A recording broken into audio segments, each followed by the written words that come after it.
మేడ్చల్ జిల్లా పరిధిలోని పిర్జాదిగూడలో శనివారం అర్ధరాత్రి ఒక సంఘటన జరిగింది. ఈ వీడియో చూసిన తర్వాత ప్రతి ఒక్కరూ ఆశ్చర్యానికి గురయ్యారు.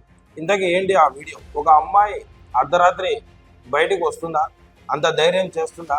కానీ పిర్యాదిగూడలో ఉన్నటువంటి ఈ సంఘటన అందరికీ మిస్టరీగా ఉంది. పోలీసులు కూడా ఇంతవరకు ఈ కేసును ఇంకా దర్యాప్తు చేస్తూనే ఉన్నారు, కానీ సరైన విషయం ఏంటి అనేటువంటి ఇది తెలుసుకోలేకపోయారు. ఒక అమ్మాయి సడన్ గా అర్ధనగ్నంగా బట్టలు లేకోకుండా ఇంట్లో నుంచి పరిగెత్తుకుంటూ ఫిర్యాదిగూడలో ఉన్న ఒక గుడిలోకి వచ్చి అక్కడ అమ్మవారి విగ్రహం తీసుకొని ఎదురుగా ఉన్నటువంటి చెరువులో దూకి ఆత్మహత్య చేసుకోవడం జరిగింది.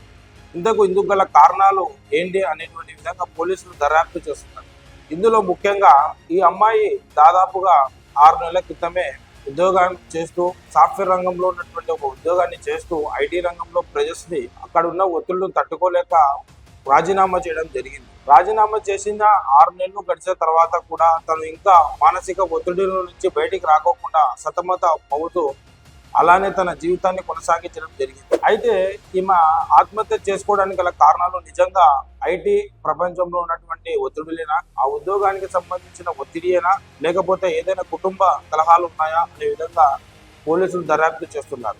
అయితే పోలీసుల దర్యాప్తు మేరకు తేజస్విని అనేటువంటి అమ్మాయి ఈశ్వరయ్య మరియు అరుణకు చెందినటువంటి ఒక సంతానం. ఆమె 25 సంవత్సరాలు గల ఒక యువతి. ఈ యువతి 6 నెలల క్రితం బెంగళూరులో సాఫ్ట్వేర్ కంపెనీలో ఉద్యోగం చేసేది. అయితే తన మానసిక పరిస్థితి బాగోలేక ఆ ఉద్యోగానికి రాజీనామా చేసి ఇంట్లోనే 6 నెలలుగా ఇంట్లోనే ఉంటూ జీవనం సాగించేది. అయితే ఇంట్లో ఉంటున్నా కూడా ఆమెకు మానసిక ఒత్తిడి అనేది కంట్రోల్ కాలేక తను ఎన్నో అవస్థలు పడుతూ జీవితం మీద పట్టు సాధించలేక ఒక రకమైన ఫోబియాకు గురై ఆత్మహత్య చేసుకుందని పోలీసులు అనుమానం వ్యక్తపరుస్తున్నారు. అయితే తన తల్లిని విచారించగా, అరుణ గారిని విచారించగా ఆమె ఏం చెప్పారంటే, 6 నెలల క్రితము మా అమ్మాయి ఉద్యోగం రాజీనామా చేసింది, ఆ విషయం అయితే కరెక్టే, కానీ కొన్ని కారణాల వల్ల, కుటుంబ కలహాల వల్ల నేను మా ఆయన ఇద్దరం విడిపోవడం జరిగింది.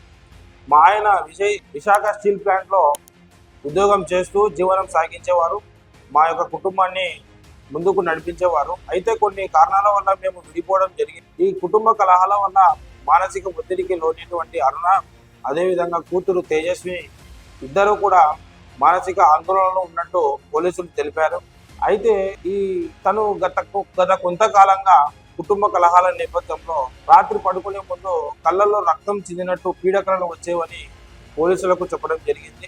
అయితే ఇది మూఢనమ్మకాల కింద ఏదైనా జరిగి ఉండొచ్చు అని పోలీసులు అనుమానం వ్యక్తం చేస్తున్నారు.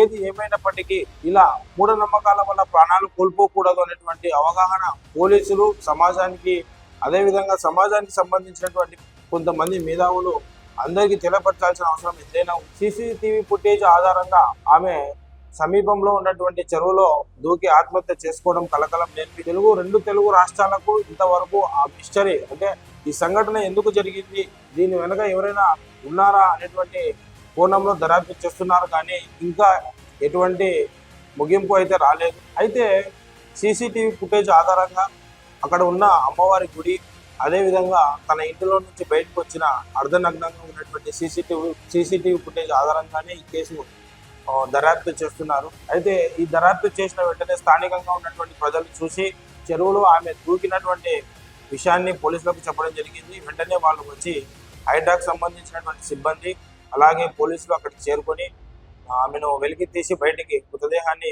బయటకు తీయడం జరిగింది. అయితే అక్కడ గుడిలోకి వెళ్ళి అమ్మవారి విగ్రహాన్ని కూడా తీసుకెళ్లి ఆమె చెరువులో దూకడం జరిగింది.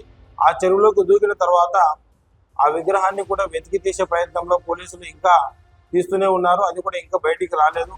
ఈ విధంగా ఎంతో మంది యువత ఉద్యోగాలు చేస్తూ ప్రెజర్కి లోన్ అవ్వతూ డెడ్ లైన్స్ పెట్టుకొని, టార్గెట్స్ పెట్టుకొని ఉద్యోగాలు చేస్తూ వారి జీవితాలపై అవగాహన లేకుండా లాస్ట్కు ఆత్మహత్యలు చేసుకునేటువంటి విధంగా తయారైపోయారు.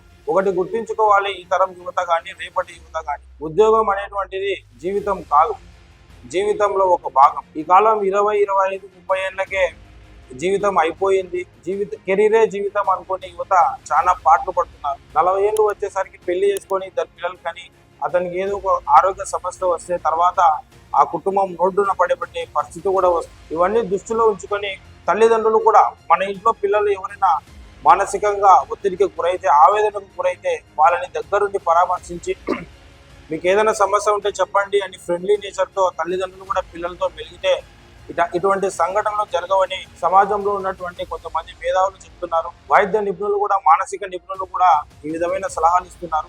మీకు ఏమైనా ఫోబియాలు కానీ, నైట్ పూట నిద్రలేమి సమస్యలు కానీ, ఏవైనా పీడకలలు కానీ వస్తే మూఢనమ్మకాలు పెట్టుకొని దగ్గరున్న బాబాల దగ్గరకో ఇంకొక దగ్గరకో వెళ్ళి ఆ మూఢనమ్మకాలను ఇంకా అనుమానంగా మార్చుకొని ప్రాణాలు తీసుకునేటువంటి పరిస్థితికి చేరవద్దండి.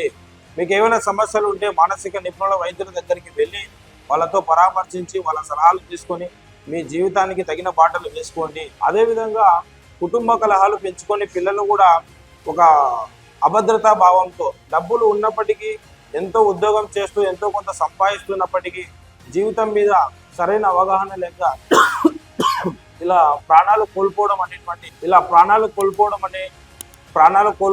అనేటువంటి విషయం ఆంధ్రప్రదేశ్ రాష్ట్రాలకు సంబంధించి అన్ని వర్గాల ప్రజలను కలిసివేస్తాం. ఈ ఘటనపై మీ అభిప్రాయాన్ని కింద కామెంట్ సెక్షన్లో తెలియజేయండి. అదేవిధంగా ఈ వీడియో నచ్చినట్లయితే 10 మందికి షేర్ చేయండి, లైక్ చేయండి. Thank you for watching.